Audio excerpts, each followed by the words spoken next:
is going on, guys? Welcome back to the channel, and it is good to be back. I went ahead and took a nice long break throughout the multiplayer launch of Halo Infinite and throughout that Thanksgiving break area, and I really just wanted to let my thoughts and opinions about Halo Infinite just kind of sit and marinate a little bit, and just so I can give you my best opinion possible about the game, just because there have been a lot of very controversial changes to the Halo Infinite multiplayer from past and previous Halo games, some of them good, some of them bad, and I'm going to go ahead and talk about mostly the negative stuff in this video, but overall I just want to say Halo Infinite's multiplayer is so much fun.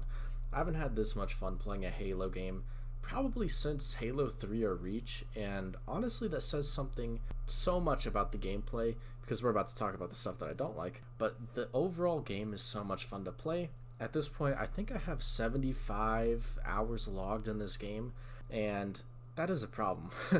Heck, the reason I've been putting off this video as long as I have is I've just been sucked into this game and I've been putting in so many hours. This game is so much fun, but it is not without flaw. So with all that in mind, let's go ahead and get right into all the bad stuff. First, I want to talk about weapon balance a little bit. There are some very slight tweaks that need to be made to the weapon sandbox. So I had said in the previous flights that the commando actually needed a bit of a buff, like a 1 bullet to kill buff, and 343 decided to nerf the commando so it's even weaker, and the commando really underperforms as compared to the sidekick pistol and the battle rifle, and it really just needs a buff if it's even going to be able to compete with either of those guns. Next on the list is the Ravager. That gun is hot ass. It is so bad. And in the flight, it was actually one of my favorite guns. I thought it was amazing. I thought it was perfectly balanced. It wasn't too overpowered. You really had to land those shots. But now it takes 3 consecutive bursts, all completely on target to kill somebody. It is almost impossible to get a kill with that gun if you're in a 1v1 fight and they have any other gun in the game besides the Pulse Carbine. Next gun we're going to talk about is the Pulse Carbine. Now, I don't know what happened to this gun, but this gun is just so bad. It is the most abysmal, most useless, most dog shit gun I've ever used in a Halo game before in my life. It's not good close, it's not good medium, and it's not good long, and I would rather use a flaccid penis to kill the enemy than use this gun. Please give it some sort of buff, make it unique in its own way. It needs help. Please give this gun some help, because it is just horrible. Honestly, other than that though, the weapon balance is pretty great. I think even though the plasma pistol is kind of bad, there has to be some guns that aren't just going to be as strong as other guns. Not every gun can be useful at killing. And I'm okay with the plasma pistol where it's at. I think all the energy guns are awesome. I'm really happy where everything is. Even the Sentinel beam and some of the Forerunner guns that I wasn't impressed with in the flight seem to shine so much more after I've gotten some more hours in on them. But those guns in general really just need some help. Other than that, I think the weapon balance is perfectly fine. And with that, we're going to go and get into the meat and potatoes of this video. Let's go ahead and talk about these microtransactions and the overall progression system of this game. At first, I want to go ahead and talk about microtransactions and how to do these right in Halo Infinite.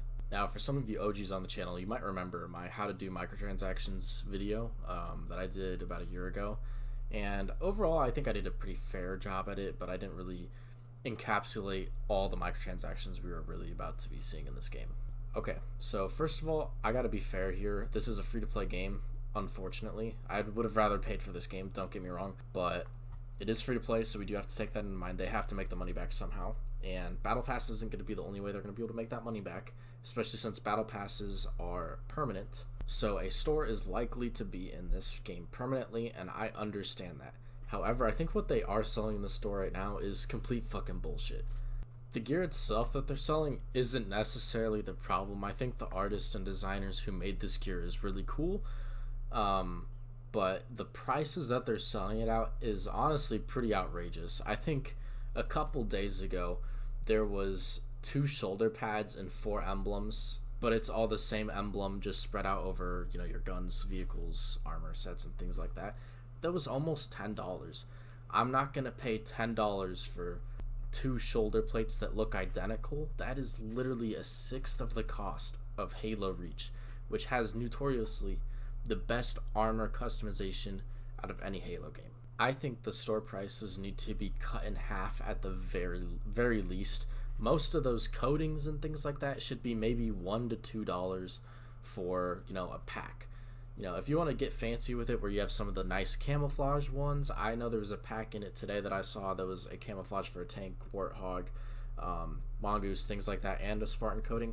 I think that's totally fair price, around that $5 to $8 range, because of how much value that actually provides across, your whole customization kit.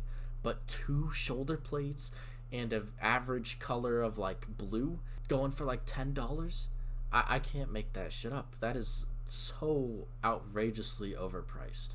The other part about the store that really pisses me the fuck off is the fact that they are repackaging and reselling armor from Halo Reach, a game that we had 10 years ago, in the store for these outrageous prices.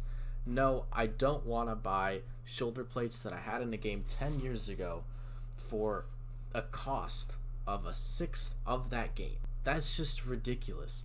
The fact that Reach armor is coming back into the storefront for these outrageous prices is literally ridiculous. And the craziest thing of all, in the actual battle pass that you pay $10 for, where you have the Carter and Emil kits, you see their right shoulder, the one with Emil's sword, and then the other one, the commando shoulder that Carter has. It's not even in the battle pass, and it's going to be coming to the storefront one of these days to be resold. That is ridiculous. Why am I paying money for armor that came out over 10 years ago? And why am I paying for something that's in the battle pass that was taken away? Not to mention, the battle pass is absolutely littered with so many double XP and challenge swaps that could have been filled with the armor that's being resold in the store. Now listen, I'm okay with buying a battle pass as progression to re-earn some of this Reach armor, especially since it has a fresh polish on it and it looks great. But I'm not okay with them taking the Reach armor, some of the stuff that's not even that great, and then reselling it for absurd markups, and especially when they could have put that armor in the battle pass when it should have been there in the first place. I wouldn't even mind if they took all the Reach armor that they left out of the first battle pass, put it in like a $10 to $15 pack that I could buy as another battle pass. I'll do that, but I'm not going to spend $10 for 2 shoulder plates that look identical. Like, are you kidding me? We're now about to talk about the next stupid thing in this game, and that is the armor core system. The fact that we can't interchange armor from Mark 7, Mark 5, and the Samurai kit is ridiculous. We can go into custom games and see the bots do it all the time. So the fact that we can't do it really pisses me off, to be honest, because the customization in this game would be so much better if we could just cross match all of our stuff. And let me tell you, some samurai shoulder plates on the Mark 5 would look so sick. And the amount of possibilities and customization options that we'd get if we could do that would be insane, and it would be better than Halo Reaches, and I really do genuinely mean that. But the cores are split up, and because they are split up, they have coatings for each of the cores split up as well. So if you want a coating for your Mark 5 but you don't have it for your Mark 7, you're out of luck. Your Mark 7 cannot have that same coating as your Mark 5. But you want to know where you can get that same coating for the Mark 7? You can buy it in the store for an insanely high marked up price that's almost worth the same amount as the battle pass. We were promised a customization system that would be better than Halo Reaches, but it has also at the same time become the most restrictive customization system in any Halo game ever. It is as bad as Halo 5's, if not worse. Now let me be clear, the armor all looks really good. I'm very impressed with how the armors look, but holy cow, we have a big problem here. The whole customization system kind of needs a bit of an overhaul, and the best way to do that is just to open up customization between all the armor cores like the bots can. This should have been something that was in the game at first. I don't know why it was done like that, but that needs to be fixed. Next, let's go ahead and talk about the Samurai event. First of all, I think that the fact that they do free battle passes is such a cool thing, and I'm so happy that they do that. However, this first event was a big joke. They added Fiesta, which I thought they were going to end up keeping in, but they took it out. And you can only progress 7 battle pass levels. Why? I'll tell you why. It's because all the good armor is actually at the back of the battle pass, and they want you to get impatient waiting to complete the battle pass, which is going to be in sometime in February, and they want you to cave and pay $15 for samurai swords that you can only use on this core. So do you guys kind of see where the issue is now here?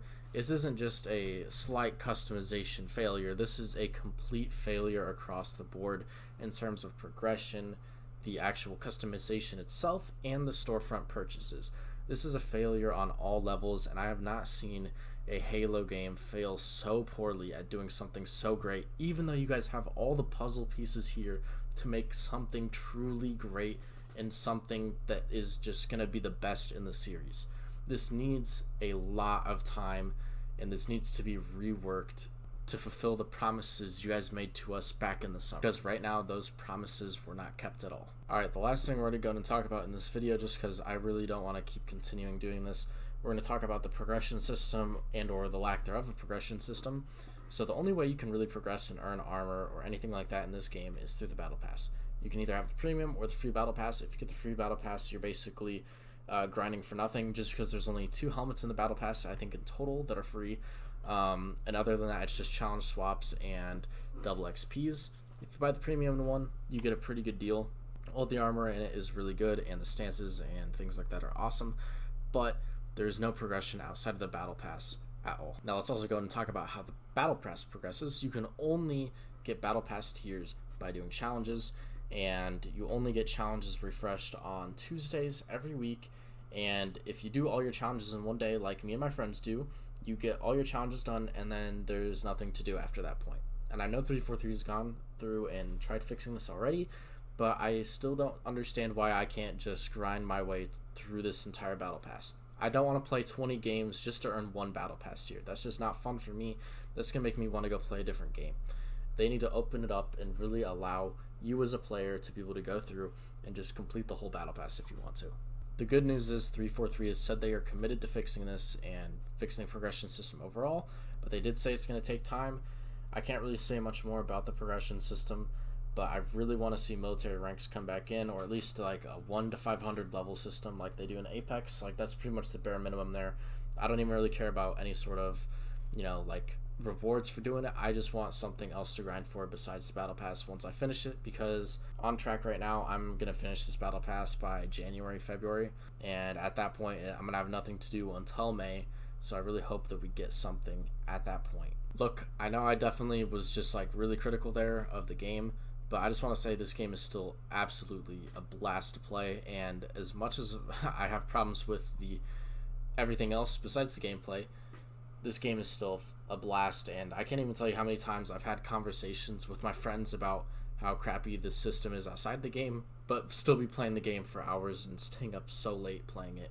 But tomorrow we're going to be working on the video about all the good stuff about this game, but for right now we've really got to talk about the issues, because they have got to get these fixed or this game is going to die, unfortunately. But that's my personal opinion, and if you guys did enjoy, make sure you like, subscribe, leave any criticisms you guys have in the comment section down below. I will read and respond to all of them. And with all that in mind, stay hydrated. We'll see you in the next video.